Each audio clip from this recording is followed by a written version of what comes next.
Hello, good morning, जोहार। मैं संजय और आप देख रहे हैं न्यूज झारखंड। समय हो चला है झारखंड की खबरों को जानने का, उनसे अपडेट होने का। तो चलिए जानते हैं आज की झारखंड की 25 मुख्य बड़ी खबरों को। उससे पहले अगर आप न्यूज झारखंड चैनल पर नए हैं तो प्लीज चैनल को सब्सक्राइब करके बेल आइकन प्रेस कर दीजिए, जिससे आप तक झारखंड की हर एक छोटी बड़ी खबर का अपडेट आप तक पहुंचता रहे। तो चलिए शुरुआत करते हैं आज की पहली और महत्वपूर्ण बड़ी खबर से। आज मनाई जाएगी बकरीद। सुरक्षा को लेकर झारखंड में 5500 अतिरिक्त जवानों की तैनाती। संवेदनशील जिलों में विशेष सुरक्षा। बकरीद, जिसे ईद उल अजहा या कुर्बानी की ईद के नाम से भी जाना जाता है, वह शनिवार यानी आज 7 जून को मनाई जाएगी। इससे पहले फ्लैग मार्च निकालकर और मॉक ड्रिल कर सभी जिलों में सुरक्षा का जायजा लिया गया। बकरीद पर्व के मद्देनजर आज सुरक्षा के पुख्ता इंतजाम किए गए हैं। जिलों के एसएसपी एसपी की मांग पर सभी 24 जिलों में करीब 5500 अतिरिक्त जवानों की तैनाती की गई है। इनमें सशस्त्र बल से लेकर लाठी बल की भी तैनाती की गई है। राज्य में सर्वाधिक तैनाती रांची में हुई है। इसके अलावा हजारीबाग, जमशेदपुर, गिरिडीह, लोहरदगा व साहिबगंज में भी अतिरिक्त जवान तैनात किए गए हैं। इन जवानों को 8 जून तक के लिए तैनात किया गया है। सभी संवेदनशील जिलों में सशस्त्र बल, लाठी बल के अलावा आंसू गैस व बम निरोधक दस्ता को भी तैनात किया गया है। इधर झारखंड पुलिस की खुफिया एजेंसी भी सतर्क है ताकि कोई इंटरनेट, मीडिया, व्हाट्सएप आदि पर अफवाह ना फैलाने पाए। पुलिस त्योहार के मद्देनजर विधि व्यवस्था व शांति बनाए रखने के लिए प्रयासरत है। बकरीद को लेकर हजारीबाग प्रशासन अलर्ट में। फ्लैग मार्च और ड्रोन से होगी निगरानी। बकरीद के त्यौहार को लेकर हजारीबाग जिला प्रशासन पूरी तरह से मुस्तैद नजर आ रहा है। किसी भी तरह की अप्रिय घटना से निपटने के लिए प्रशासन ने कमर कस ली है। तबादला होकर हजारीबाग जिला संभालते ही डीसीएसपी पूरे रंग में दिख रहे हैं। किसी तरह की कोई चूक हो उससे पहले ही पूरी तरह मुस्तैद है, क्योंकि हजारीबाग का ट्रैक रिकॉर्ड त्यौहार के दौरान खराब ही रहा है। बीते दिनों शहर के सबसे भीड़ भाड़ वाले इलाके झंडा चौक में मॉक ड्रिल कर प्रशासन ने अपनी तैयारियों का जायजा लिया था। वहीं शुक्रवार को पेलावल, लोसिहना और बड़कागांव थाना क्षेत्र में फ्लैग मार्च निकाला गया। इस फ्लैग मार्च में शामिल थे हजारीबाग के उपायुक्त शशि प्रकाश सिंह, पुलिस अधीक्षक अंजनी अंजन, सदर एसडीओ बैजनाथ कामती और अन्य वरीय अधिकारी। हजारीबाग उपायुक्त शशि प्रकाश सिंह ने कहा है कि जिला प्रशासन पूरी तरह से अलर्ट है। मॉक ड्रिल के बाद अब संवेदनशील इलाकों में फ्लैग मार्च किया गया है। त्यौहार के दौरान शहर की निगरानी ड्रोन और सीसीटीवी कैमरों के माध्यम से की जाएगी। त्यौहार को शांतिपूर्ण माहौल में संपन्न कराने के लिए जगह जगह दंडाधिकारी और सुरक्षा बलों की तैनाती की गई है। धनबाद में आज बकरीद पर प्रशासन चौकस। जिले को 7 जोन में बांट पुलिस की तैनाती। बकरीद शांतिपूर्ण व सौहार्दपूर्ण के साथ संपन्न कराने के लिए धनबाद जिला प्रशासन पूरी तरह से सतर्क है। डीसी आदित्य रंजन, एसएसपी प्रभात कुमार व एडीएम पीयूष सिन्हा ने संयुक्त आदेश जारी कर जिले को 7 जोन में बांटा है। ये जोन कतरास, धनबाद, चिरकुंडा, तोपचांची, झरिया, गोविंदपुर व टुंडी हैं। जिला प्रशासन ने 7 जोनल दंडाधिकारी और जिला पदाधिकारियों की प्रतिनियुक्ति की है। साथ ही जिले के सभी थाना और ओपी क्षेत्र में दंडाधिकारी व पुलिस पदाधिकारी की तैनाती सुनिश्चित की गई है। बैंक मोड़, सरायढेला, धनसार, झरिया, कतरास, सिंदरी, बलियापुर, बागमारा, गोविंदपुर, निरसा सहित सभी थाना और ओपी क्षेत्रों में सुरक्षा बलों की तैनाती रहेगी। बकरीद के अवसर पर आज 7 जून की सुबह 6 बजे से 8 जून की सुबह 6 बजे तक जिला नियंत्रण कक्ष लगातार कार्यरत रहेगा। पुलिस बल का इधर चलंत दस्ता लगातार भ्रमणशील रहेगा। क्विक रिस्पांस टीम क्यूआरटी की तैनाती के साथ ही अनुमंडल पदाधिकारी, एसडीपीओ, साइबर डीएसपी और साइबर थाना प्रभारी सोशल मीडिया पर भी चौकसी बरतेंगे। व्हाट्सएप समेत अन्य प्लेटफॉर्म पर नजर रखी जाएगी ताकि अफवाह या किसी भी प्रकार की उकसाने वाली गतिविधियों पर तत्काल कार्रवाई की जा सके। मिल्क पाउडर प्लांट के शिलान्यास समारोह में बोले सीएम हेमंत सोरेन, जब धोनी खेती कर सकते हैं तो हम क्यों नहीं। मुख्यमंत्री हेमंत सोरेन ने शुक्रवार को रांची में झारखंड मिल्क फेडरेशन के अंतर्गत बनने वाले मेधा मिल्क पाउडर प्लांट का शिलान्यास किया। इस मौके पर उन्होंने राज्य भर से आए किसानों को संबोधित करते हुए खेती और पशुपालन को सबसे लाभकारी व्यवसाय बताया और किसानों को आत्मनिर्भर बनाने का आह्वान किया। मुख्यमंत्री ने पूर्व क्रिकेटर कप्तान महेंद्र सिंह धोनी का उदाहरण देते हुए कहा है कि जब एक अंतर्राष्ट्रीय क्रिकेट एग्रीगेटर खेती करके अपने उत्पाद विदेशों में निर्यात कर सकता है तो हम जो खेती की परंपरा में पले बढ़े हैं क्यों नहीं। उन्होंने युवाओं से आह्वान किया है कि वे कृषि को सम्मान के साथ अपनाएं और इसे व्यवसाय का रूप दें। सीएम ने कहा कि खेती बाड़ी और पशुपालन जैसे कामों में कोई नुकसान नहीं होता, केवल लाभ होता है। उन्होंने कहा दुनिया के तमाम उद्योगों में घाटा हो सकता है लेकिन खेती एक ऐसी चीज है जो सदा उपज देता है। उन्होंने कहा कि पहले गांव में इतनी अधिक संख्या में पशु होते थे कि शाम के समय उनके लौटने पर रास्ते भर जाते थे, लोग इससे घरों से निकल नहीं पाते थे, लेकिन अब जो है पशुधन घटता जा रहा है। उन्होंने इसके पुनर्वास की बात कही है और कहा है कि इससे पर्यावरण और बच्चों के स्वास्थ्य पर सकारात्मक असर पड़ेगा। मुख्यमंत्री ने कहा कि सरकार किसानों के लिए कई योजनाएं चला रही है ताकि उनकी आय बढ़ाई जा सके और वे आत्मनिर्भर बन सके। झारखंड बोर्ड 11वीं का रिजल्ट इस दिन होगा जारी, कब और कहां मिलेगी marksheet. Jharkhand academic council JAC जल्द ही कक्षा 11वीं का रिजल्ट जारी करने जा रहा है। इंटरमीडिएट आर्ट्स स्ट्रीम का परिणाम पहले ही घोषित किया जा चुका है। अब छात्र बेसब्री से 11वीं के रिजल्ट का इंतजार कर रहे हैं। उम्मीद है कि बोर्ड अगले 1 से 2 दिनों में परिणाम जारी कर देगा। जैसे ही रिजल्ट जारी होगा तो छात्र jack.jharkhand.gov.in वेबसाइट पर जाकर अपना रिजल्ट चेक कर सकते हैं। इसके लिए बोर्ड एक डायरेक्ट लिंक एक्टिव करेगा जिस पर क्लिक कर आप अपने मार्क्स देख सकते हैं। ऑनलाइन रिजल्ट देखने के बाद कुछ दिनों में ओरिजिनल मार्कशीट स्कूल में भेज दी जाएगी। छात्र अपने स्कूल जाकर इसे प्राप्त कर सकते हैं। राज्य में 12 जून तक मानसून के आसार नहीं, 4 डिग्री तक बढ़ेगा पारा। झारखंड में अब 12 जून तक भी मानसून के आने के आसार नहीं हैं। प्रदेश में चल रही नम हवा के रुख में बदलाव आ चुका है। साथ ही अगले 4 दिन में प्री मानसून की गतिविधियों में कमी आने की आशंका है। मौसम विभाग के अनुसार अगले 6 से 7 दिन में राज्य में अधिकतम तापमान में 4 से 5 डिग्री तक की वृद्धि हो सकती है। 11 जून के बाद मानसून अनुकूल परिस्थितियां पैदा होने की उम्मीद है। देश में मानसून समय से पहले प्रवेश कर चुका है, लेकिन 6 जून तक मानसून महाराष्ट्र, छत्तीसगढ़ और ओडिशा के दक्षिणी भाग, बंगाल की खाड़ी के अधिकांश हिस्सों समेत देश के उत्तर पूर्वी राज्य और सिक्किम तक पहुंचा है। इधर मौसम विभाग के अनुसार 11 जून तक राज्य में आंशिक बादल छाए रह सकते हैं। इसी बीच कहीं कहीं हल्की बारिश की उम्मीद है। अधिकांश जगहों पर मौसम सामान्य रहेगा। राज्य में पिछले 24 घंटे के दौरान भी कुछ हिस्सों में बारिश हुई है। इसमें देवघर, गिरिडीह, पश्चिमी सिंहभूम, गुमला आदि जिलों में हल्की बारिश हुई है। इससे राज्य के विभिन्न हिस्सों में अधिकतम तापमान में मामूली वृद्धि हुई है। रांची का तापमान पिछले 24 घंटे के दौरान करीब 2 डिग्री बढ़ा है। यहाँ का तापमान 33.8 डिग्री रहा। न्यूनतम तापमान 23.6 डिग्री दर्ज किया गया है। राज्य में सबसे अधिक तापमान चाईबासा का 38.2 डिग्री दर्ज किया गया है। जेपीएससी वन क्षेत्र पदाधिकारी नियुक्ति पीटी 29 जून को, मुख्य परीक्षा 23 अगस्त से। झारखंड लोक सेवा आयोग जेपीएससी द्वारा फॉरेस्ट रेंज अफसर के 170 पदों पर नियुक्ति के लिए 29 जून 2025 को प्रारंभिक परीक्षा पीटी का आयोजन किया जाएगा। परीक्षा रांची जिले के ही विभिन्न केंद्रों पर होगी। सामान्य अध्ययन की परीक्षा सुबह 10 बजे से दिन के 12 बजे तक होगी। इसमें शामिल अभ्यर्थी एडमिट कार्ड तथा अटेंडेंस सीट 15 जून 2025 से अपना जन्मतिथि तथा पंजीयन संख्या डालकर डाउनलोड कर सकते हैं। यदि अभ्यर्थियों को एडमिट कार्ड व अटेंडेंस सीट डाउनलोड करने में परेशानी होती है तो वे आयोग के हेल्पलाइन नंबर 9431301419 या फिर 9431301636 पर कार्य दिवस में सुबह 11 बजे से शाम 5 बजे तक संपर्क कर सकते हैं। धनबाद के गौशाला तालाब में युवक की डूबकर मौत, नहाने के दौरान हुआ हादसा, पुलिस ने 2 दोस्तों को लिया हिरासत में। धनबाद के झरिया थाना क्षेत्र के बस्ता कोला स्थित गौशाला तालाब में शुक्रवार दोपहर एक युवक की डूबने से मौत हो गई। मृतक की पहचान मनईटांड निवासी राहुल राय 25 वर्षीय के रूप में हुई है। राहुल अपने 2 दोस्तों दीपक और सागर के साथ बाइक से तालाब आया था। तीनों कुछ देर तालाब किनारे बैठे। राहुल ने गर्मी का हवाला देकर नहाने का फैसला किया। वह पानी में उतरा और कुछ ही देर में गहराई में चला गया। राहुल के डूबने के बाद दोस्तों ने मदद की आवाज लगाई। जनता कार्मिक संघ के नेता पप्पू पासवान अपने सहयोगियों के साथ मौके पर पहुंचे। स्थानीय लोगों की मदद से घंटों की मशक्कत के बाद राहुल का शव बाहर निकाला गया। स्थानीय लोगों का कहना है कि तीनों ने तालाब किनारे गांजा का सेवन किया था। नशे की हालत में राहुल ने पानी में डुबकी लगाई। संभवतः नशे के कारण वह संतुलन नहीं बना सका। झरिया थाना पुलिस ने शव को पोस्टमार्टम के लिए धनबाद मेडिकल कॉलेज अस्पताल भेज दिया है। मृतक के दोनों साथी दीपक और सागर को हिरासत में लेकर पूछताछ की जा रही है।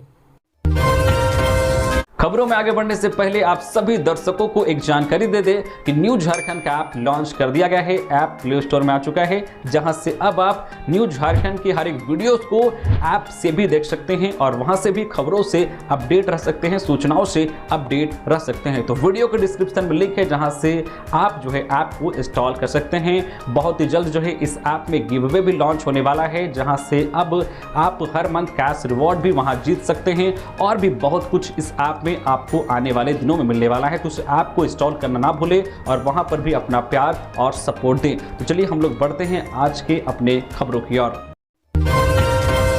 रथ मेले की तैयारियों का आगाज, मंत्री दीपिका पांडे सिंह और विधायक डॉक्टर रामेश्वर उरांव ने लिया जायजा।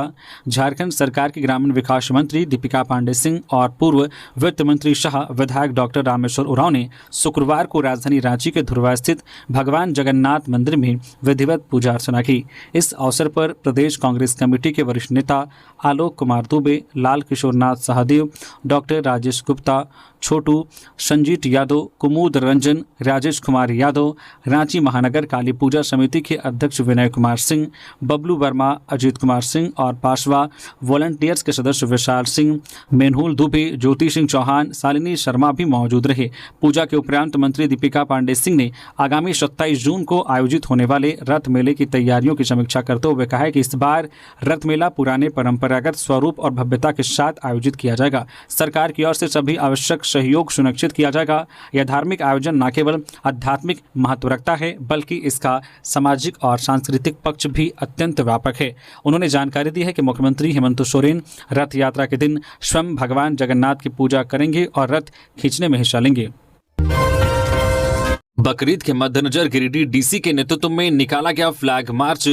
ईद उल जुहा बकरीद के मद्देनजर गिरिडीह उपायुक्त सह जिला दंडाधिकारी रामनिवास यादव के नेतृत्व में गिरिडीह के शहरी क्षेत्रों में फ्लैग मार्च निकाला गया। फ्लैग मार्च के माध्यम से लोगों को सामाजिक सौहार्द का संदेश दिया गया। इस दौरान उपायुक्त रामनिवास यादव ने कहा है कि ईद उल जुहा बकरीद के मद्देनजर विधि व्यवस्था, सुरक्षा व्यवस्था संधारण के साथ साथ अन्य आवश्यक तैयारियां सुनिश्चित कर ली गई है।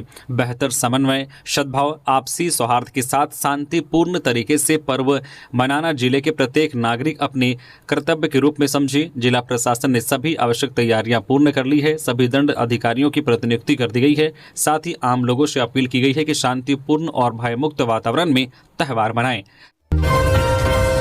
मंत्री दीपिका पांडे सिंह का निर्देश, 15 करोड़ लागत की सड़क और 10 करोड़ के पुल निर्माण का विधायकों से ली जाएगी अनुशंसा।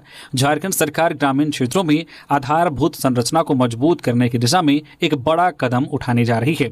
ग्रामीण विकास एवं ग्रामीण कार्य मंत्री दीपिका पांडे सिंह ने राज्य के सभी विधायकों से अपने अपने विधानसभा क्षेत्रों में कम से कम 15 करोड़ रुपए की सड़क परियोजनाओं और 10 करोड़ रुपए की पुल निर्माण योजनाओं की अनुशंसा जल्द से जल्द देने का निर्देश दिया है। मंत्री ने ग्रामीण कार्य विभाग के अभियंताओं के साथ बैठक में कहा कि संबंधित योजनाओं की शीघ्र अनुशंसा प्राप्त कर उनका डीपीआर तैयार किया जाए ताकि स्वीकृति की प्रक्रिया जल्द शुरू की जा सके। वित्त वर्ष 2025-26 के लिए विभाग को विधायकों की ओर से लगातार अनुशंसाएं प्राप्त हो रही है। अब इन्हें जो है विस्तारित करते हुए अधिकतम सीमा क्रमशः 15 करोड़ और 10 करोड़ कर दी गई है। इन योजनाओं को राज्य संपोषित सड़कों और मुख्यमंत्री ग्रामीण सेतु योजना के अंतर्गत शामिल किया जाएगा।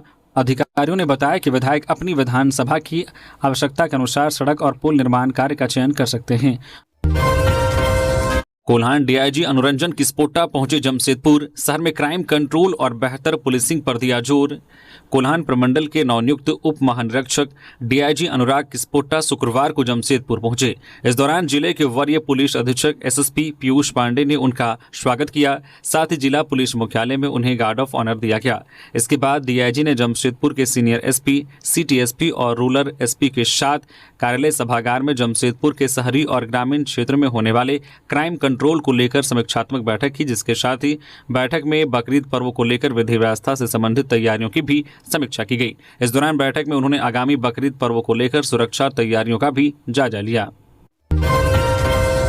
डिजिटल पंचायत की ओर राज्य सरकार का बड़ा कदम। अब पंचायत सचिवालय में बनेगा आधार कार्ड। झारखंड सरकार ने डिजिटल पंचायत की दिशा में एक और अहम पहल करते हुए ग्रामीणों के लिए आधार से संबंधित सेवाओं को और सुलभ बना दिया है। अब राज्य के पंचायत सचिवालयों में ही आधार पंजीकरण और अपडेट जैसे कार्य किए जा सकेंगे। इससे ग्रामीणों को आधार बनवाने या उसमें सुधार कराने के लिए दूर दराज नहीं जाना पड़ेगा, जिससे समय और संसाधनों की बचत होगी। लंबे समय से पंचायत स्तर पर आधार सेवाएं शुरू करने की मांग की जा रही थी। अब राज्य सरकार ने इस दिशा में ठोस कदम उठाते हुए झारखंड वित्त नियमावली के नियम 245 के तहत विशेष निर्णय लिया है। इसके तहत राज्य रजिस्ट्रार एवं एनरोलमेंट एजेंसी यानी सूचना प्रौद्योगिकी एवं ई गवर्नेंस विभाग और CSC SPV को आधार केंद्रों की स्थापना हेतु सरकारी परिसरों में कार्य करने की अनुमति दे दी गई है।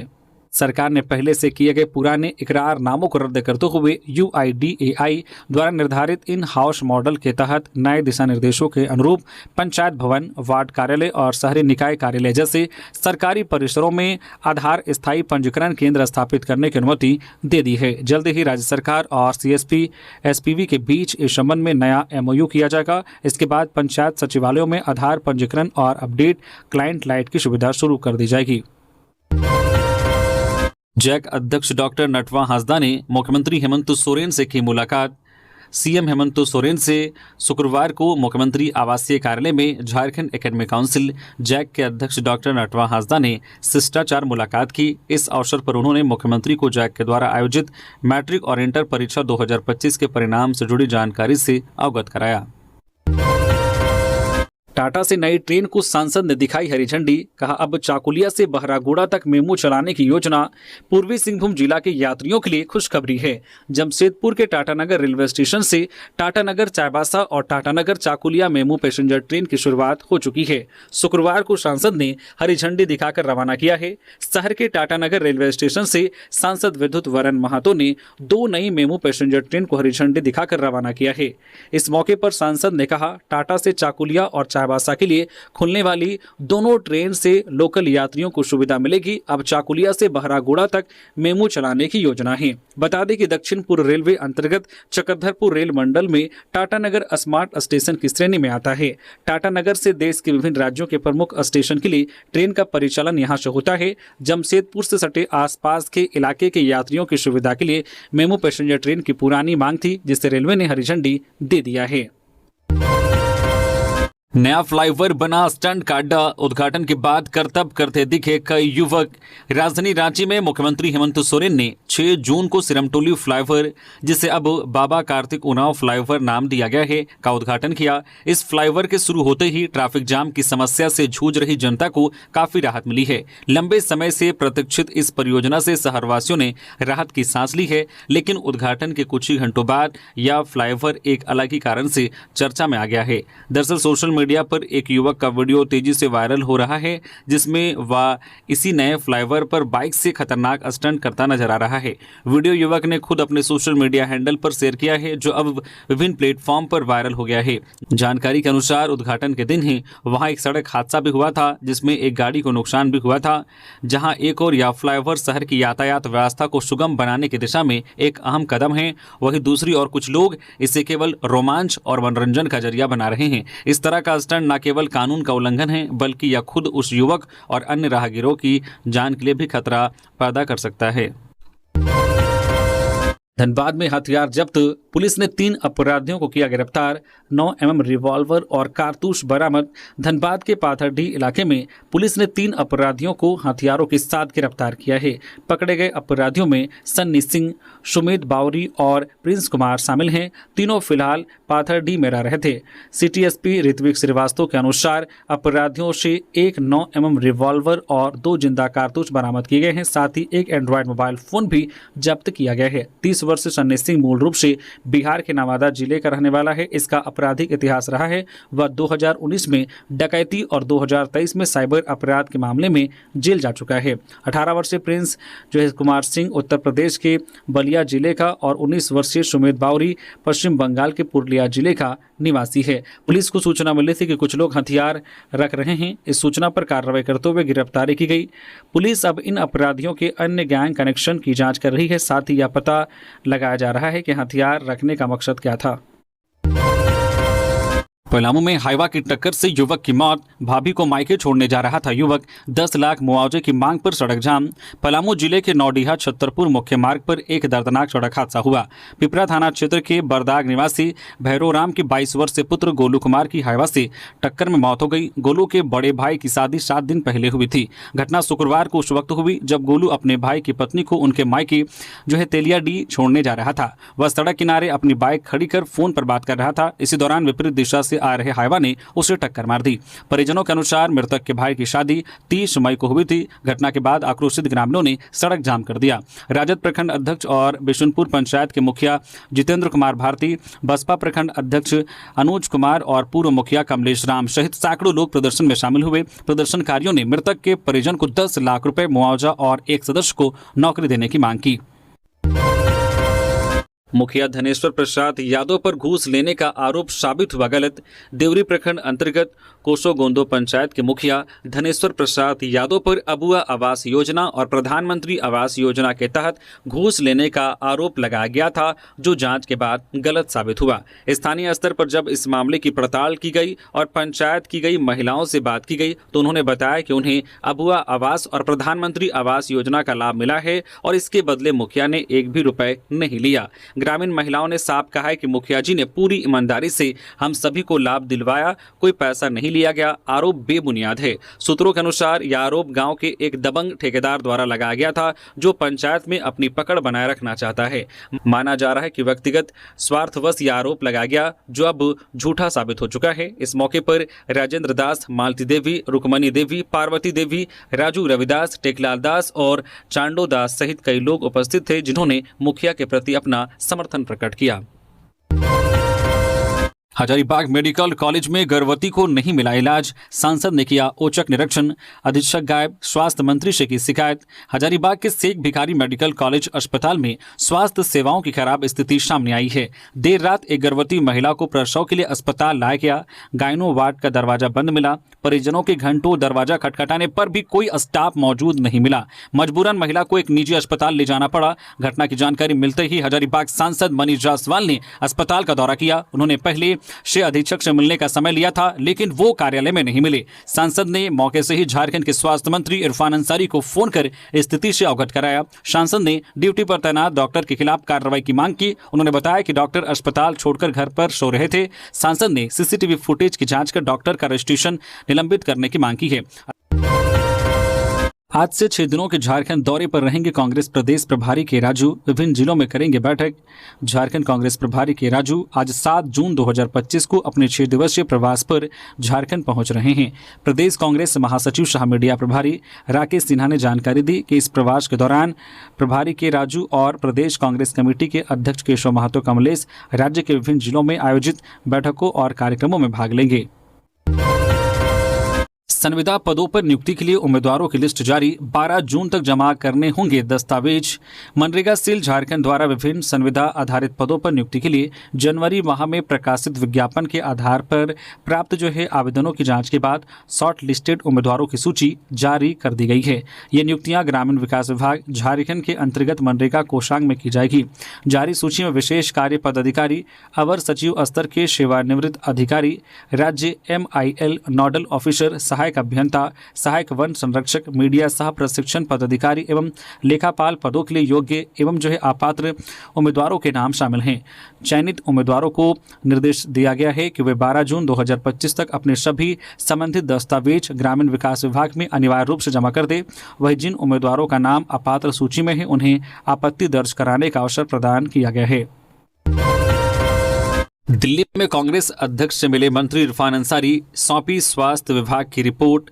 झारखंड सरकार में स्वास्थ्य मंत्री इरफान अंसारी ने शुक्रवार को दिल्ली में भारतीय राष्ट्रीय कांग्रेस के राष्ट्रीय अध्यक्ष मल्लिकार्जुन खड़गे से मुलाकात की। इस दौरान उन्होंने राज्य में स्वास्थ्य सेवाओं की स्थिति और अपनी मंत्रालय की गतिविधियों की विस्तृत रिपोर्ट पार्टी नेतृत्व को सौंपी। मुलाकात के बाद अंसारी ने एक ट्वीट कर बताया कि उन्होंने खड़गे को भरोसा दिलाया है कि झारखंड में स्वास्थ्य सेवाओं को नई ऊंचाइयों तक ले जाने और पार्टी संगठन को मजबूत करने के लिए वे लगातार प्रयासरत हैं। ट्वीट के माध्यम से खड़गे ने अंसारी के काम की सराहना करते हुए कहा कि आप अच्छा काम कर रहे हैं, ऐसे ही डटे रहिए। इस प्रोत्साहन से उत्साहित अंसारी ने लिखा है कि उन्हें मन और आत्मा दोनों को नई ऊर्जा मिली है और वे अब और अधिक जोश के साथ झारखंड लौट रहे हैं। अंसारी ने ट्वीट में यह भी वादा किया है कि वे स्वास्थ्य विभाग और पार्टी संगठन दोनों को मिसाल बना देंगे। रांची के सिरमटोली फ्लाईओवर पर कांग्रेस विधायक रामेश्वर उरांव का बड़ा बयान, कहा आदिवासियों की भावना हुई आहत। सिरमटोली फ्लाईओवर के उद्घाटन को लेकर राज्य की सियासत गर्मा गई है। कांग्रेस के वरिष्ठ विधायक और पूर्व मंत्री रामेश्वर उरांव ने इस मुद्दे पर बड़ा बयान दिया है। उन्होंने नेता प्रतिपक्ष बाबूलाल मरांडी के बयान का समर्थन करते हुए कहा है कि फ्लाईओवर के निर्माण में सरकार से आदिवासियों की भावना की अनदेखी हुई है। उरांव ने कहा, पूर्व की सरकार हो या वर्तमान सरकार, दोनों को आदिवासियों की भावना का ख्याल रखना चाहिए था। हमारी आबादी सबसे अधिक है और हमारी एकजुटता ही हमारी ताकत है। फ्लाईओवर के निर्माण से आदिवासी समाज की भावना आहत हुई है और यह दर्द धीरे धीरे सभी के दिलों में घर कर जाएगा। रामेश्वर उरांव का यह बयान ऐसे समय में आया है जब फ्लाईओवर के उद्घाटन को लेकर सरकार अपनी फीट थपथपा रही है, जबकि विपक्ष इसे जन भावनाओं के खिलाफ बता रहा है। अब देखना यह होगा कि सरकार इस प्रतिक्रिया को किस रूप में लेती है। आईएएस विनय चौबे के खिलाफ चलेगा आय संपत्ति का मामला। झारखंड के शराब घोटाले में गिरफ्तार और निलंबित आईएएस अधिकारी विनय चौबे की मुश्किलें और बढ़ गई है। अब उनके खिलाफ आय से अधिक संपत्ति का मामला भी चलाया जाएगा। सूत्रों के अनुसार भ्रष्टाचार निरोधक ब्यूरो एसीबी को इस मामले में सरकार की मंजूरी मिल गई है। गौरतलब है कि एसीबी ने विनय कुमार चौबे के साथ साथ उनके करीबी लोगों और रिश्तेदारों की संपत्ति की भी जांच शुरू कर दी है। जांच के दौरान एसीबी को कई सेल कंपनियों में किए गए निवेश के सबूत भी मिले हैं। उल्लेखनीय है कि एसीबी ने 21 मई को विनय चौबे और गजेंद्र सिंह को गिरफ्तार किया था। दोनों अधिकारियों पर पद का दुरुपयोग करने और सरकारी खजाने को नुकसान पहुंचाने के गंभीर आरोप हैं। गिरफ्तारी के बाद दोनों को न्यायिक हिरासत में जेल भेज दिया गया था। सहायक आचार्य नियुक्ति परीक्षा का परिणाम जारी होना शुरू। 26,001 पदों पर होगी भर्ती। सर्वोच्च न्यायालय द्वारा सहायक आचार्य संयुक्त प्रतियोगिता परीक्षा का 1 माह के भीतर परिणाम जारी करने के आदेश दिए जाने के बाद झारखंड कर्मचारी चयन आयोग ने इसका चरणबद्ध ढंग से परिणाम जारी करना शुरू कर दिया है। आयोग ने झारखंड प्रारंभिक विद्यालय सहायक आचार्य संयुक्त प्रतियोगिता परीक्षा 2023 के आधार पर स्नातक प्रशिक्षित सहायक आचार्य कक्षा 6 से 8 अंतर्गत गणित एवं विज्ञान शिक्षक के लिए कुल 2734 अभ्यर्थियों को अल्पसूचित किया गया है। आयोग ने अल्पसूचित किए गए अभ्यर्थियों के रजिस्ट्रेशन नंबर जारी करते हुए उन्हें प्रमाण पत्रों की जांच के लिए निर्धारित तिथि को अपने नामकुम स्थित कार्यालय में बुलाया है। अभ्यर्थियों के प्रमाण पत्रों की जांच 9 जून से 14 जून तक विभिन्न पालियों में होगी। आयोग ने कहा है कि प्रमाण पत्रों की जांच के लिए आमंत्रित किया जाना अंतिम चयन नहीं है। प्रमाण पत्रों की जांच कार्यक्रम में अनुपस्थित अभ्यर्थी 18 जून को सुबह 10:30 बजे से दोपहर 1:30 बजे तक अपने प्रमाण पत्रों की जांच करा सकते हैं। झारखंड में one nation one card system दुरुस्त हो। Association fair price shop dealer association ने झारखंड में one nation one card system को कायदे से प्रभावी बनाने की मांग सरकार से की है। एसोसिएशन के जिला अध्यक्ष ज्ञानदेव झा ने बताया कि सिस्टम दुरुस्त नहीं रहने से पायलट प्रोजेक्ट के तहत राज्य के 6 जिले खुंटी, सिमडेगा, गुमला, लातेहार, कोडरमा और चतरा के कार्डधारी पिछले मई में अन्य जिला या फिर राज्य के बाहर राशन लेने से वंचित रह गए थे। उन्होंने बताया कि राज्य के अन्य जिलों में भी खाद्य अन्न प्राप्ति के माध्यम से ई पोस्ट मशीन के सिस्टम में बदलाव किए जाने की वजह से दुकानदार राशन का उठाव नहीं कर सकते हैं। इस कारण पायलट प्रोजेक्ट सिस्टम में संबंधित कार्डधारी किसी भी दूसरे जिला या फिर देश के अन्य राज्य में राशन का उठाव नहीं कर पाएंगे। बकरीद को लेकर रांची तैयार। नगर निगम और प्रशासन ने बनाई संयुक्त कार्य योजना। बकरीद को लेकर राजधानी रांची में नगर निगम और जिला प्रशासन ने मिलकर तैयारी पूरी कर ली है। साफ सफाई से लेकर विधि व्यवस्था तक हर स्तर पर निगरानी के लिए संयुक्त टास्क फोर्स का गठन किया गया है ताकि पर्व शांतिपूर्ण और सौहार्दपूर्ण माहौल में संपन्न हो सके। रांची नगर निगम की ओर से जानकारी दी गई है कि मस्जिदों और ईदगाहों के इर्द गिर्द विशेष सफाई अभियान चलाया गया है। हिंद पीढ़ी, डोरंडा, करबला चौक, हरमू, बरिया और अपर बाजार जैसे क्षेत्रों में सफाई के साथ साथ चूना और कीटनाशक का छिड़काव भी कराया गया है। ईदगाह मैदानों में पानी की व्यवस्था भी सुनिश्चित की गई है। नगर निगम के अधिकारियों ने बताया कि इस पर्व को लेकर एक विशेष बैठक भी आयोजित की गई है जिसमें सफाई और सार्वजनिक व्यवस्था से संबंधित दिशा निर्देश दिए गए हैं। वहीं दूसरी ओर जिला प्रशासन ने विधि व्यवस्था को लेकर अलग से बैठक की है। त्यौहार के दिन अतिरिक्त पुलिस बल की तैनाती की गई है। नगर निगम और प्रशासन की संयुक्त टीम लगातार निगरानी करेगी और लोगों की किसी भी तरह की परेशानी का तुरंत समाधान किया जाएगा। बाल मजदूरों का रेस्क्यू। बिहार के जमुई के रहने वाले हैं 2 बालक। पलामू जिला में प्रशासनिक छापेमारी में 4 बाल मजदूरों का रेस्क्यू किया गया है। रेस्क्यू हुए सभी बाल मजदूर लड्डू फैक्ट्री और होटल में काम कर रहे थे। रेस्क्यू किए गए सभी बाल मजदूरों को बाल गृह में रखा गया है। बाद में सभी को परिजनों को सौंप दिया जाएगा। दरअसल उत्पाद विभाग एवं जिला स्तरीय टास्क फोर्स पूरे जून महीने बाल मजदूरों के खिलाफ अभियान चलाएगी। इसी कड़ी में अधिकारियों को पलामू के सतबरवा इलाके में बाल मजदूरी की सूचना मिली थी। इस सूचना के आलोक में जिला श्रम अधीक्षक इतवारी महतो के नेतृत्व में चाइल्ड लाइन एवं अग्रगति नामक नोडल संस्था ने संयुक्त छापेमारी की। इस छापेमारी में सतबरवा के एक लाइन होटल से 2 बाल कार्मिकों को मुक्त करवाया गया। वहीं एक लड्डू फैक्ट्री से 2 बाल कार्मिकों को मुक्त करवाया गया है। जिला श्रम अधीक्षक इतवारी महतो ने बताया कि 2 बाल मजदूर बिहार के जमुई के रहने वाले हैं, जबकि 2 सतबरवा के इलाके के रहने वाले हैं। सभी बाल मजदूरों को CWC में प्रस्तुत किया गया था, जिसके बाद उन्हें बाल गृह में भेज दिया गया है। बाल मजदूरी करवाने वाले प्रतिष्ठानों के खिलाफ भी कार्रवाई की जा रही है। उन्होंने बताया कि पूरे जून महीने बाल मजदूरी के खिलाफ अभियान चलाया जाना है। रांची में नक्सली के नाम पर लेवी मांगने वाले 2 अपराधी गिरफ्तार। पुल निर्माण कार्य में लगे कर्मियों से लेवी मांगने वाले 2 अपराधी गिरफ्तार किए गए हैं। डीआईजी सह एसएसपी चंदन सिन्हा के निर्देश पर पुलिस की टीम ने कार्रवाई करते हुए इस घटना में शामिल 2 अपराधी सुखलाल मुंडा और सुखराम भेंगराज को गिरफ्तार किया है। शुक्रवार को एसएसपी ने प्रेस कॉन्फ्रेंस कर बताया कि नामकुम थाना क्षेत्र के गरुड़ पीढ़ी स्थित पुल निर्माण स्थल पर नक्सली के नाम पर लेवी देने के लिए पार्टी का पर्चा मुंशी को दिया गया और काम बंद करने की धमकी दी गई। साथ ही अलग अलग मोबाइल नंबर से ठेकेदार को लेवी देने के लिए धमकी दी गई। नहीं देने पर अंजाम भुगतने की धमकी दी गई। मामले की गंभीरता को देखते हुए पुलिस की टीम ने कार्रवाई करते हुए दोनों अपराधियों को गिरफ्तार किया। दोनों ने स्वीकार किया है कि इस घटना में शामिल थे। साथ ही सहयोगी का नाम भी बताया, जिनमें से कुछ अपराध कर्मी का पूर्व में भी 17 CLA का आपराधिक इतिहास रहा है। वही इन सब ने खुंटी जिला के अड़की थाना अंतर्गत बेड़ा हाथू में बन रहे पुल के ठेकेदार और मुंशी को धमकाया था और लेवी को लेकर पर्चा भी चिपकाया था। तो ये थी आज की झारखंड की टॉप बड़ी खबरें। इसी तरह से झारखंड की हर एक छोटी बड़ी खबर देखने के लिए आप हमारे चैनल न्यूज झारखंड चैनल को सब्सक्राइब करके बेल आइकन प्रेस कर दीजिए, जिससे आप तक झारखंड की हर एक छोटी बड़ी खबर का अपडेट आप तक पहुंचता रहे। तो अभी के लिए बस इतना ही। हमें दीजिए इजाजत, फिर मिलते हैं किसी और खबरों के साथ। धन्यवाद।